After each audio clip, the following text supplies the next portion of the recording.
an amber bee alert for Japan. Amber bee alert. They are starting to spray Noyaku. I don't know if you can see that. That systemic pesticide there being sprayed by that helicopter onto the mugi, which is the barley, wheat. This is Asahi beer. And this is Japan Agriculture offers this as a subsidy. They subsidize and they say, listen, we'll spray your field for just $100, spray your wheat.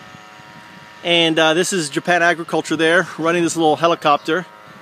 And he's about to land the helicopter there. But this is an amber bee alert, because all this pesticide, when it rains, and we just had tremendous amount of rain, basically ends up in this water right here.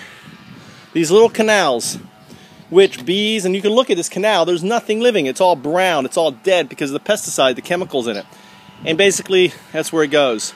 So amber bee alert for bees. If you're a beekeeper in Japan, you got to be careful of the water. You got to know what's being sprayed around you in order to safeguard them.